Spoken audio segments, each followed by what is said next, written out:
Hi everybody, welcome to Exploration of Ethical Theories. This lecture we will discuss three different types of theories that have been proposed through different theorists. We will present an ethical dilemma and talk through it.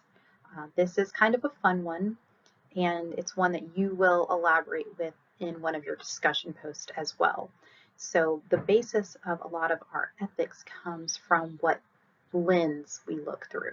So for example, if you were, brought up in a certain community in this side of the world versus this side of the world, how you view what is right and wrong may vary. And it doesn't necessarily make those decisions right or wrong. It's just the lens that you view it through. Now we can base some of our ethical decisions on some of those lenses, and that's what we will talk about in this presentation. So stay tuned, it's a fun one. First up, what makes a person good? Can we list 5 virtues that would deem a person to be considered good? So for me, it would be maybe somebody is trustworthy, they are reliable, accountable, helpful, overall positive. We can kind of think of a few descriptions of people that we think are really good. What makes them a good person compared to somebody that we view maybe as not the best type of person?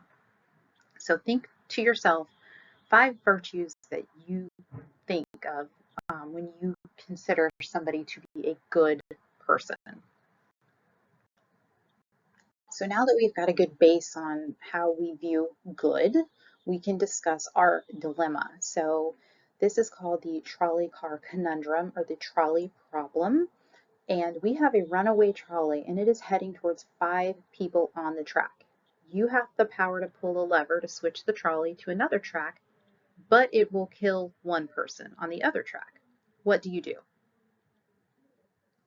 Very simple question, very simple prompt, but you're faced with a dilemma. We've got, either way, we've got people on the track that aren't going to make it. So are we choosing the 1 or are we choosing the 5?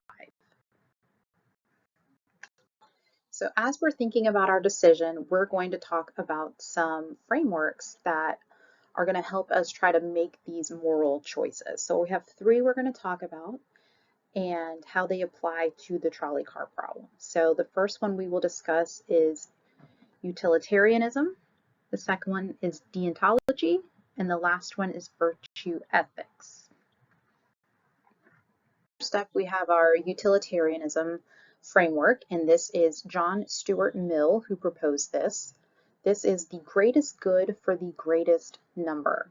So the key idea here is the morally right action is the harm, is that the one that maximizes overall happiness or minimizes harm. So the application here is that we are going to pull the lever, sacrificing 1 person to save the 5. That leads to the greatest net benefit. We're saving 5 people instead of just 1. A quote from John Stuart Mill, who created this theoretical framework, is the needs of the many outweigh the needs of the few. So you can also think in terms of simple things with this. The greatest good for the greatest number is vaccinations. We have vaccinations now that can stop illnesses. We can eradicate illnesses to a certain degree with certain diseases. But to get to where we are now, we had to do some studies, some tests, and perhaps those didn't fare so well for some of those people. But now we have, entire populations that are immune to certain diseases because we have vaccinations. So that also falls under this, the greatest good for the greatest number. Next up, we have Immanuel Kant, or Kantianism, and he proposed the idea of the ethics of duty and rules, also called deontology. And this tells us that morality is about following rules or duties regardless of the outcome. So his theory is, do not pull the lever. You are intentionally killing somebody and that is wrong, even if it leads to saving more people. So wrong is wrong. There's no gray area. We're not going to touch the lever, even though we could save 1 or 5 people. And again, we're just thinking of these in terms of frameworks, different lenses that people consider when making decisions. His quote is, "Act only accordingly to that maximum whereby you can at the same time will that it should become a universal law." Last but not least, we have virtue ethics. Focus on character and virtue. We've got Aristotle here, who is the key lead on this type of framework.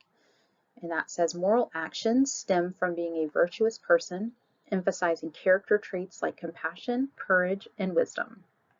So his application to this problem would be that a virtuous person would act based on their character, possibly pulling the lever, or refraining based on virtues such as compassion or justice. So what this one is saying is if you are viewed as a good person and you pull that lever, and we save 1 or 5 people, but 1 or 5 people have to go. If you are a good person, then we can look at you and say they did the best they could with what they had and the information they had. So yes, the moral act is wrong. However, we know this person is a good person, and so they made a decision that was best for the situation, and we trust them because we know that they are virtuous. So which ethical theory do you agree with? This will be your discussion post prompt. And again, there is no right, there is no wrong answer.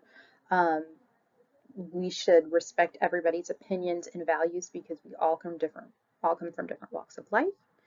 And it's a great discussion to have because we have to be able to collaborate with others while maybe not necessarily agreeing. So consider the perspectives of utilitarianism, deontology, and virtue ethics as you were thinking about your response. Should you pull the lever? Should you not? Are you saving 1? Are you going to save 5? Think about those things as you were coming up with your response.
This is a fun one too. Okay, so we have a bridge and we've got 5 people. Should we just push this one person over so it stops the train from the 5?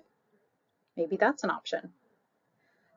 But if we look at all of the moral theories, we're like, okay, well, killing's wrong in general. We probably shouldn't do that. But again, maybe those 5 people on the train track are world-renowned scientists who are going to stop, let's say global warming and chemical warfare. What do you do then? This is our last slide, and I'll leave you with these 2 questions. We will be using these questions in our discussion post as well, so be prepared to answer those, thinking of the same type of ethical theory and dilemma as we go forward.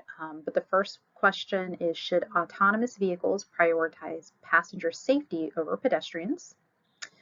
As well as healthcare, how do doctors decide who gets limited resources? So we just had a pandemic, we had COVID. we have very small amounts of PPE to use. How do we decide who gets to wear this PPE to go into these patients' rooms? Who gets the vaccines as they became available? Who gets these, limited medications out of this entire patient population? So these are questions that we're gonna consider as we finish this module.